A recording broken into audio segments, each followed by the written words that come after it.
मेरी पीड़ा ये है कि नाम रंगीला पर ऊपर वाला रंग देना ही भूल गया।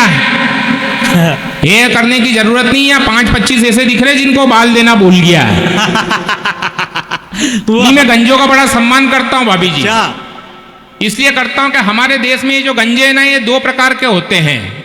एक होते पूर्ण गंज अर्थात बिना पत्रे का मकान, दूसरे होते हैं अर्धगंज जिनका बीच का मैदान साफ, दोनों तरफ थोड़े थोड़े बाल।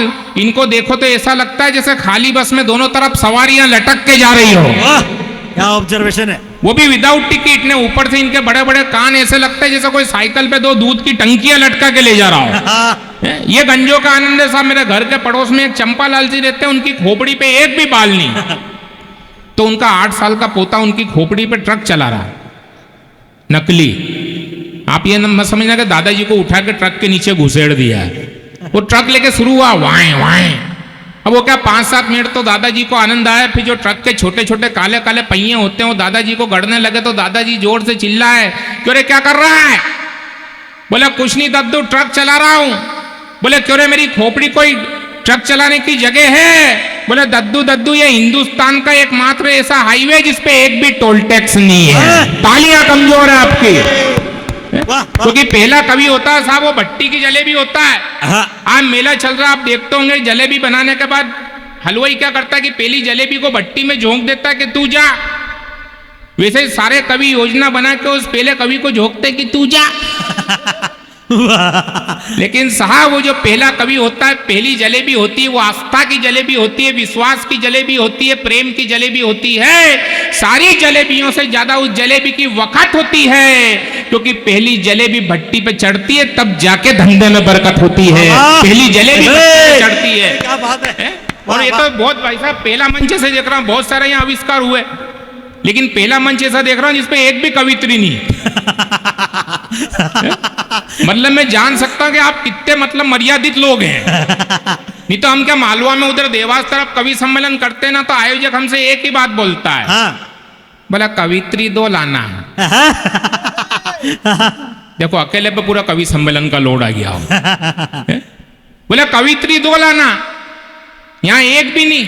तो मैंने कहा 2 कवित्री कैसे? तो मैं क्या साहब, मेरे बहुत बड़ी एजुकेशन नहीं, लेकिन मैं छोटे मोटे ऑब्जर्वेशन करता हूँ। क्या होता है कि हमारे घर में क्या है कि 100, 200, 500 लोगों की रसोई होती है ना, तो हम हलवाई को ठेका देते हैं, तो हलवाई भी हमेशा अपने साथ 2 बाई लेके आता है। एक बाई तो रहेगी बिल्कुल गोरी गट और दूसरी रहेगी बुरी गत की। अब वो जो बुरी गत की है ना भाई साहब, वो पूड़ी भी बना ले, सब्जी भी बना ले, गुलाब जामुन भी बना ले, मतलब सारे काम कर ले। लेकिन जो गोरी चिट्टी है उसका एक ही काम, वो इतना सारा लहसन लेगी और बैठी बैठी लहसन छिलेगी। अब जब तक एक एक आदमी ताली नहीं बजाएगा लहसन ऐसे ही छिलते रहेंगे। वाह भैया। मतलब 11 बजे जाओ तो लहसन छिले, 3 बजे जाओ तो लहसन छिले, यहाँ तक कि सारे लोग खाना खा के घर निकल जाए उसके बाद भी जाओ गुरुजी तो वो बेटी बेटी लहसन छीले। तो मैंने 3 वर्षों तक रिसर्च करा और इस नतीजे पे पहुंचा कि वो हलवाई उस बाई को बुला के 500 रुपए किस बात के देता है? वो हलवाई उस बाई को बुला के 500 रुपए केवल इस बात के देता है कि वो बाई को बिठा रखो ना, गोरी चिट्टी बाई को। तो फूफा जी और मौसा जी बार बार आके पूछते हैं कि चाय पानी लगे तो बता देना, बाकी कोई खास बात नहीं है। अरे आनंद के मूड में आ जाओ। हंसना आदमी के लिए बहुत जरूरी है, क्योंकि हम वैसे पीड़ा जो झेल रहे हैं। वो आइंस्टीन फाइल आ गई, आइंस्टीन फाइल, एप्स्टीन फाइल, नाम उगाया, डूब मरो। साहब आपकी बड़ी तालियां मुझे बता देगी कि मुझे कहां तक पहुंचना है, अपनी कविता को कहां तक ले जाना है। स्वागत। छोटी छोटी बच्चियां, 10-10, 12-12 साल की बच्चियां जिनका शोषण वहां पर होता था एप्स्टीन टापू पे, तब आपकी बड़ी तालियां, आपका आशीर्वाद हाथ उठा के मुझे मिल जाएगा। मैं अपना काव्य पाठ प्रारंभ करूंगा। साहब एप्स्टीन फाइल नाम बताया, डूब मरो। हिंद बेटों का नाम भी आया, डूब मरो। हम कन्या का पूजन करते, कन्या भोज कराते हैं, तुमने उनको भोज बनाया, डूब मरो। तुमने उनको भोज बनाया, बहुत बढ़िया, बहुत बढ़िया। तुमने उनको भोज बनाया। साहब ये पीड़ाएं बहुत कुछ चलता है, लेकिन क्या है आप ज्यादा टेंशन में मतलब आप सोच के ये तो वहां घुस गया। यहाँ तो यही हमारे पजीते हैं। क्योंकि मैंने क्या कहा कि मेरा नाम रंगीला जी, जितने भी कवि आते हैं मैं बता दूं ये माल के लिए नहीं आते साहब, ना माला के लिए आते हैं, लेकिन जब आपकी प्रेम भरी तालियां इनको मिलती है तब कवि यहां से माला माल होके जाते वाह हैं। वाह वाह वाह वाह क्योंकि भैया। दिल से मिलोगे हाँ तो दिल से मिलेंगे, हाँ। वरना ये वो लोग हैं जो सपनों में भी मुश्किल से वाह मिलेंगे। भैया वाह वाह वाह वाह। क्योंकि कोरोना की बात की थी साहब, कोरोना में सारा जीवन अस्त व्यस्त हो गया था, हवा में उड़ने वाले हवा को तरस गए। स्थिति ये हो गई कि जिसको देखो उसके चेहरे पे मास्क, जिसको देखो उसके चेहरे पे मास्क। मैं तो टेंशन में था ऐसा ना हो कि आने वाली संतानें हमारी बाली और सुग्रीव के जैसी पैदा हो। वाह हालत ये हो गई थी हाँ। साहब, स्थितियां ये। और जो सेवाएं हमारी डॉक्टर और पुलिस ने की, यहाँ की पुलिस तो बहुत अच्छी, और आपको तो इसलिए भी गर्व महसूस होना चाहिए कि 23 दिसंबर को एक अधिवेशन हुआ था अमेरिका में, जिसमें हर देश के पुलिस वालों को बुलाया कि किस देश का पुलिस वाला सबसे ज्यादा कर्तव्यनिष्ठ है। और आपको ये लिए गौरव की बात है कि आपके सोयत का एक रामलाल हवलदार उस अधिवेशन में प्रथम आया, उसके सम्मान में आप ताली बजाइए। वाह वाह वाह। अब दिन में अधिवेशन हुआ, रात को सारे पुलिस वाले गोला बना के बैठ गए। अब चीन वाले ने बॉटल निकाली, गटागट अंदर डाली और बॉटल फेंक दी और गोली मार दी, बॉटल को डिशक्याओ। फिर पाकिस्तान वाले ने गिलास उठाया, हवा में डाला, डिशक्याओ। तो हिंदुस्तान वाले ने क्या करा, बोले इसका क्या मतलब। तो चीन वाले ने कहा कि हम एक बार जिस बोतल में पी लेते उसमें दोबारा नहीं पीते। पाकिस्तान वाले ने कहा कि हम एक बार जिस गिलास में पी लेते उसमें दोबारा नहीं पीते। हाँ। अब आपके उस रामलाल का स्वाभिमान जागा, उसने चीन वाले की कॉलर पकड़ी, हवा में उछाला, डिशक्याओ। तो पाकिस्तान वाला बोला कि ये क्या था जनाब। बोले हम सोयत की पुलिस, एक बार जिसके साथ पी लेते उसके साथ दोबारा नहीं पीते। वाह तो ये आनंद है साहब, हंसी ठिठोले की बात है। लेकिन ये वो मंच है जब कुलदीप रंगीला ने आज से 15 वर्ष पहले अपने कविता की यात्रा प्रारंभ की थी, तो मुझे खुशी होती कि पहला मंच अगर मैंने कहीं पे पढ़ा था तो इसी माटी पे पढ़ा था, इसी धरती पे पढ़ा था। आज हम बड़े बड़े कवि सम्मेलन में जाते हैं साहब, हमें 40,000 50,000 तक के लिफाफे मिलते हैं, लेकिन 15 वर्ष पहले उस कवि सम्मेलन में मुझे मात्र 51 रुपए का एक लिफाफा मिला था। और आपकी कसम खा के बोलता हूं कि उस लिफाफे की कीमत इन लिफाफों से बहुत बड़ी थी, क्योंकि वो मेरे जीवन का पहला लिफाफा था। वाह वाह वाह वाह भैया।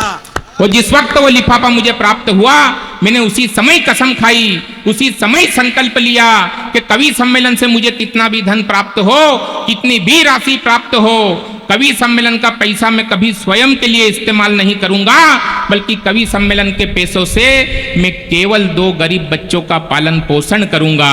और आज भी कवि सम्मेलन के पैसों से मैं 2 गरीब बच्चों का पालन पोषण करता हूं। ताली मत बजाओ, 2 बच्चे मेरे खुद के ही हैं। इतना लोड ले लिया आपने, कहीं से कहीं तक साहब लोड नहीं लेना, अपने को क्या मस्ती में रहो। मैंने क्या कहा, कोरोना में स्थितियां बड़ी, मतलब एक बात कहूं, जो दूसरा कोरोना आया स्थितियां ये हो गई थी साहब कि हर सबने किसी ने किसी को खोया, कई सपनों को खोया, कई अपनों को खोया, पर एक उपलब्धि कोरोना की कुलदीप रंगीला आपको गिनाता है, तक पहुंच जाए तो बड़ी तालियां मुझ तक पहुंचा देना।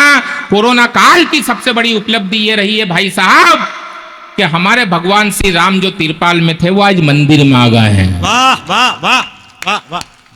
मतलब इतनी बड़ी उपलब्धि मिलती है तो 2 वर्ष क्या हम पूरी जिंदगी कोरोना में गुजार दें। पूरा देश राममय हो गया साहब, पूरा देश राममय। जगह जगह जुलूस निकल रहे हैं कि मेरी झोपड़ी के भाग आज खुल जाएंगे, राम आएंगे। हालत ये हो गई। अभी पिछले दिनों मेरे को धार कवि सम्मेलन में जाना, मैं देवास से बस में बैठा था, 2.5 मिनट से टकरा गए। देखना कैसे राममय हो गए। मेरे से टकरा गया तो मैंने उससे पूछा, मैंने कहा तू कौन? बोला मैं सुलेमान। उसने मेरे से कहा, बोला तू? अब अपन तो भावुक हो गए भाई साहब, राममय।